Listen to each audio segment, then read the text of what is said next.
Pythagoras ಪ್ರಮೇಯ. ಪುನರ್ಮನನ. ಲಂಬಕೋನ ತ್ರಿಭುಜದ ಗುಣಲಕ್ಷಣಗಳು. ಲಂಬಕೋನಕ್ಕೆ ಅಭಿಮುಖವಾಗಿರುವ ಬಾಹುವನ್ನು ವಿಕರ್ಣ ಎನ್ನುತ್ತೇವೆ. ಒಂದು ಲಂಬಕೋನ ತ್ರಿಭುಜದಲ್ಲಿ ವಿಕರ್ಣವೇ ಅತ್ಯಂತ ದೊಡ್ಡ ಬಾಹು. ಸಮದ್ವಿಬಾಹು ಲಂಬಕೋನ ತ್ರಿಭುಜದಲ್ಲಿ ಲಘುಕೋನಗಳೆರಡು 45 ಡಿಗ್ರಿ ಆಗಿರುತ್ತದೆ. ಲಂಬಕೋನ ತ್ರಿಭುಜದ ವಿಸ್ತೀರ್ಣವು ಲಂಬಕೋನವನ್ನು ಹೊಂದಿರುವ ಬಾಹುಗಳ ಗುಣಲಬ್ಧದ ಅರ್ಧಕ್ಕೆ ಸಮವಾಗಿರುತ್ತದೆ. ಲಂಬಕೋನ ಶೃಂಗದಿಂದ ವಿಕರ್ಣಕ್ಕೆ ಎಳೆದ ಲಂಬವು ತ್ರಿಭುಜವನ್ನು 2 ಸಮರೂಪ ತ್ರಿಭುಜಗಳನ್ನಾಗಿ ವಿಭಾಗಿಸುತ್ತದೆ ಮತ್ತು ಈ ಎರಡೂ ತ್ರಿಭುಜಗಳು ದತ್ತ ತ್ರಿಭುಜಕ್ಕೆ ಸಮರೂಪಿಗಳಾಗಿರುತ್ತವೆ. 3 ಸೆಂಟಿಮೀಟರ್, 4 ಸೆಂಟಿಮೀಟರ್ ಮತ್ತು 5 ಸೆಂಟಿಮೀಟರ್ ಇರುವಂತೆ ಎಬಿಸಿ ತ್ರಿಭುಜವನ್ನು ರಚಿಸೋಣ. ಈ ತ್ರಿಭುಜದಲ್ಲಿ ಒಂದು ಕೋನವು 90 ಡಿಗ್ರಿ. ಎಲ್ಲಾ 3 ಬಾಹುಗಳ ಮೇಲೆ ವರ್ಗಗಳನ್ನು ರಚಿಸಿ ಮತ್ತು ಅವುಗಳನ್ನು 1 ಸೆಂಟಿಮೀಟರ್ ಬಾಹುವಿನ ವರ್ಗಗಳಾಗಿ ವಿಭಾಗಿಸಿ. ಎಲ್ಲ ಬಾಹುಗಳ ಮೇಲೆ ಇದನ್ನ ಮಾಡಬೇಕು.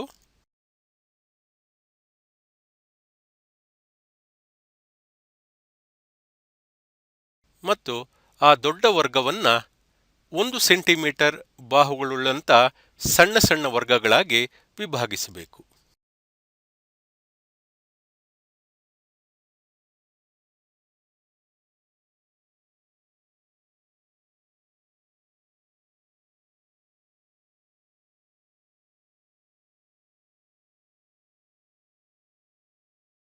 ಮೂರು ಬಾಹುಗಳ ಮೇಲಿನ ರಚಿತವಾದ ವರ್ಗಗಳಲ್ಲಿ ವಿಭಾಗಿಸಿದ ಚಿಕ್ಕ ಚಿಕ್ಕ ವರ್ಗಗಳನ್ನು ಎಣಿಸಿ. ಇಲ್ಲಿ ಕೆಳಗಡೆ ಪಾದ 9 ಚಿಕ್ಕ ಚೌಕಗಳು, ಎಡಗಡೆ 4 ಸೆಂಟಿಮೀಟರ್ ಬಾಹುವಿನ ಮೇಲಿರುವಂಥದ್ದು 16 ಚಿಕ್ಕ ಚಿಕ್ಕ ವರ್ಗಗಳು ಮತ್ತು ವಿಕರ್ಣದ ಮೇಲಿರುವಂಥ ವರ್ಗದಲ್ಲಿ ಇರುವಂಥ ಚಿಕ್ಕ ಚಿಕ್ಕ ವರ್ಗಗಳು 25. 9, 16 ಮತ್ತು 25ರ ನಡುವೆ ಯಾವುದಾದರೂ ಸಂಬಂಧವಿದೆಯೇ? 25 = 9 + 16. 5 ಸ್ಕ್ವೇರ್ಡ್ = 3 ಸ್ಕ್ವೇರ್ಡ್ + 4 ಸ್ಕ್ವೇರ್ಡ್. ಈ ಚಟುವಟಿಕೆಯಿಂದ ಯಾವ ತೀರ್ಮಾನಕ್ಕೆ ಬರುತ್ತೀರಿ? ಒಂದು ಲಂಬಕೋನ ತ್ರಿಭುಜದಲ್ಲಿ ವಿಕರ್ಣದ ಮೇಲಿನ ವರ್ಗವು ಉಳಿದೆರಡು ಬಾಹುಗಳ ಮೇಲಿನ ವರ್ಗಗಳ ಮೊತ್ತಕ್ಕೆ ಸಮನಾಗಿರುತ್ತದೆ ಎಂದು ತೀರ್ಮಾನಿಸಬಹುದು. ಈ ವ್ಯಾಖ್ಯಾನವು ನಮಗೆ ಲಂಬಕೋನ ತ್ರಿಭುಜದ ಬಾಹುಗಳ ಮೇಲಿನ ವರ್ಗಗಳ ವಿಸ್ತೀರ್ಣಗಳ ಸಂಬಂಧವನ್ನು ನೀಡುತ್ತದೆ. ಇದು ಪೈಥಾಗೊರಸ್ ಪ್ರಮೇಯ ಎಂದು ಪ್ರಚಲಿತವಾಗಿದೆ. ಕ್ರಿಸ್ತಪೂರ್ವ 500ರಲ್ಲಿದ್ದ ಗಣಿತಜ್ಞ ಪೈಥಾಗೊರಸ್ನಿಂದ ಈ ಪ್ರಮೇಯಕ್ಕೆ ಈ ಹೆಸರು ಬಂದಿದೆ. ಪೈಥಾಗೊರಸ್ ಪ್ರಮೇಯ ಎಂದರೇನು? ಒಂದು ಲಂಬಕೋನ ತ್ರಿಭುಜದಲ್ಲಿ ವಿಕರ್ಣದ ಮೇಲಿನ ವರ್ಗವು ಉಳಿದೆರಡು ಬಾಹುಗಳ ಮೇಲಿನ ವರ್ಗಗಳ ಮೊತ್ತಕ್ಕೆ ಸಮನಾಗಿರುತ್ತದೆ ಎಂದು ತೀರ್ಮಾನಿಸಬಹುದು. ಒಂದು ಲಂಬಕೋನ ತ್ರಿಭುಜದಲ್ಲಿ ವಿಕರ್ಣ ಮೇಲಿನ ವರ್ಗವು ಉಳಿದೆರಡು ಬಾಹುಗಳ ಮೇಲಿನ ವರ್ಗಗಳ ಮೊತ್ತಕ್ಕೆ ಸಮನಾಗಿರುತ್ತದೆ ಎಂದು ತೀರ್ಮಾನಿಸಬಹುದು. ದತ್ತ ತ್ರಿಭುಜ ಎಬಿಸಿಯಲ್ಲಿ ಕೋನ ABC = 90 degree. ಸಾಧನೀಯ AB² + BC² = CA². ರಚನೆ BD ACಗೆ ಲಂಬವಾಗಿ ರಚಿಸಿ. ACಗೆ ಲಂಬವಾಗಿರುವಂತೆ BDಯನ್ನು ರಚಿಸಿ. ಸಾಧನೆ: ಎಡಗಡೆ ಹೇಳಿಕೆಗಳು ಮತ್ತು ಬಲಗಡೆ ಕಾರಣಗಳು. ತ್ರಿಭುಜ ಎಬಿಸಿ ಮತ್ತು ತ್ರಿಭುಜ ಎಡಿಬಿಗಳನ್ನು ಹೋಲಿಸಿ. ಕೋನ ಎಬಿಸಿ = ಕೋನ ಎಡಿಬಿ = 90 ಡಿಗ್ರಿ. ಕಾರಣಗಳು ದತ್ತ ಮತ್ತು ರಚನೆಯಿಂದ. ಕೋನ ಬಿಎಡಿ ಇದು ಉಭಯ ಸಾಮಾನ್ಯ, ಎರಡೂ ಕಡೆ ಇರುವಂಥ ಕೋನ. ಆದುದರಿಂದ ತ್ರಿಭುಜ ಎಬಿಸಿ, ತ್ರಿಭುಜ ಎಡಿಬಿ ಇವೆರಡು ಸಮಕೋನೀಯ ತ್ರಿಭುಜಗಳು. ಹಾಗಾಗಿ AB by AD is equal to AC by AB. ಇದು ಎಎ ಸಿದ್ಧಾಂತದ ಪ್ರಕಾರ. AB squared is equal to AC into AD. ಇದು 1 ಆಗಿರಲಿ. ತ್ರಿಭುಜ ಎಬಿಸಿ ಮತ್ತು ತ್ರಿಭುಜ ಬಿಡಿಸಿಗಳನ್ನು ಹೋಲಿಸಿ. ಕೋನ ಎಬಿಸಿ ಈಸ್ ಈಕ್ವಲ್ ಟು ಕೋನ ಬಿಡಿಸಿ ಈಸ್ ಈಕ್ವಲ್ ಟು 90 ಡಿಗ್ರಿ. ದತ್ತ ಮತ್ತು ರಚನೆ. ಕೋನ ಎಸಿಬಿ ಉಭಯ ಸಾಮಾನ್ಯ, ಎರಡೂ ತ್ರಿಭುಜಗಳಲ್ಲಿರುವಂಥ ಕೋನ. ತ್ರಿಭುಜ ಎಬಿಸಿ ಮತ್ತು ತ್ರಿಭುಜ ಬಿಡಿಸಿ ಇವೆರಡು ಸಮಕೋನೀಯ ತ್ರಿಭುಜಗಳು. ಆದುದರಿಂದ BC by DC is equal to AC by BC, AA ಸಿದ್ಧಾಂತದ ಪ್ರಕಾರ. BC squared is equal to AC into DC. ಇದು 2 ಆಗಿರಲಿ. 1 ಮತ್ತು 2 ಕೂಡಿರಿ. AB squared plus BC squared is equal to AC into AD plus AC into DC.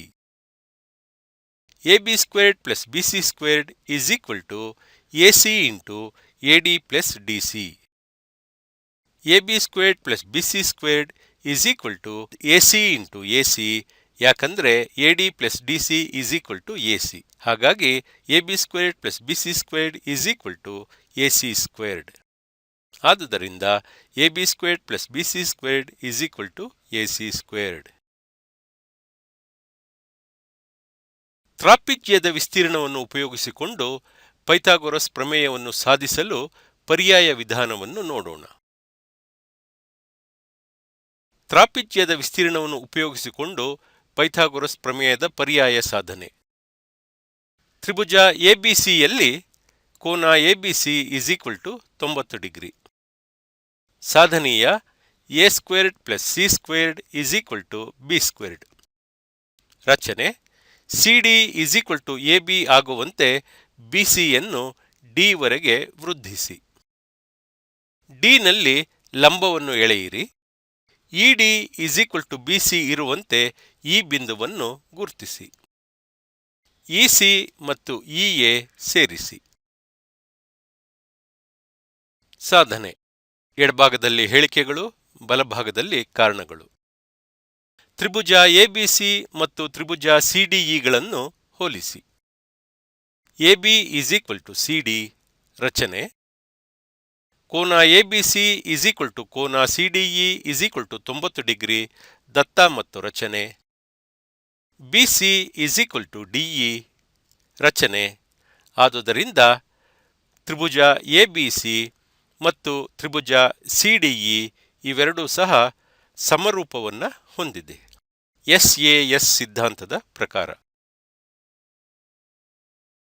AC is equal to CE ಸರ್ವಸಮ ತ್ರಿಭುಜಗಳ ಸಾಮಾನ್ಯ ಭಾಗಗಳು.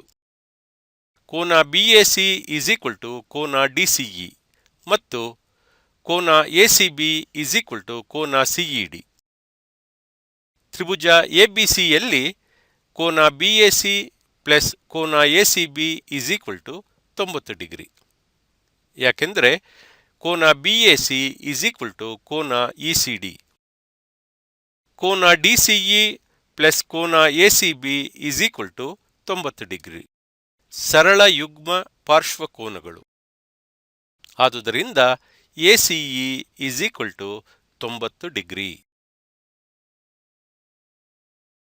ತ್ರಾಪಿಜ್ಯ ಎಬಿಡಿಇಯ ವಿಸ್ತೀರ್ಣ ಈಸ್ ಈಕ್ವಲ್ ಟು ತ್ರಿಭುಜ ಎಬಿಸಿಯ ವಿಸ್ತೀರ್ಣ ಪ್ಲಸ್ ತ್ರಿಭುಜ ಎಸಿಇಯ ವಿಸ್ತೀರ್ಣ ಪ್ಲಸ್ ತ್ರಿಭುಜ ಸಿಡಿಇಯ ವಿಸ್ತೀರ್ಣ. ಅರ್ಧ into A plus C into A plus C is equal to ಅರ್ಧ ಇಂಟು ಎಸಿ ಪ್ಲಸ್ ಅರ್ಧ ಇಂಟು ಬಿ ಸ್ಕ್ವೇರ್ಡ್ ಪ್ಲಸ್ ಅರ್ಧ into AC. A plus C whole squared is equal to 2ac plus B squared. ಅರ್ಧದಿಂದ ಗುಣಿಸಿ. ಅರ್ಧದಿಂದ ಗುಣಿಸಿದಾಗ ನಮಗೆ ಇದು ದೊರೆಯುತ್ತೆ. A squared plus C squared plus 2ac is equal to 2ac plus B squared. ಆದುದರಿಂದ A squared plus C squared is equal to B squared. ಹೆಚ್ಚಿನ ಮಾಹಿತಿ: ಭಾರತೀಯ ಗಣಿತಶಾಸ್ತ್ರಜ್ಞರ ಕೊಡುಗೆ. ಭಾರತದಲ್ಲಿ ವೇದಗಳ ಕಾಲದ ರೇಖಾಗಣಿತವು ಯಜ್ಞಯಾಗಾದಿಗಳನ್ನು ಮಾಡುವಾಗ ರಚಿಸಬೇಕಾದ ವೇದಿಕೆಗಳು ಮತ್ತು ಹೋಮಕುಂಡಗಳಿಂದ ಪ್ರಾರಂಭವಾಯಿತೆಂದು ಹೇಳಬಹುದು. ಅವುಗಳನ್ನು ರಚಿಸಲು ಅಗತ್ಯವಾದ ಅಳತೆಗಳನ್ನು ಹಗ್ಗದ ಸಹಾಯದಿಂದ ಮಾಡಲಾಗುತ್ತಿತ್ತು.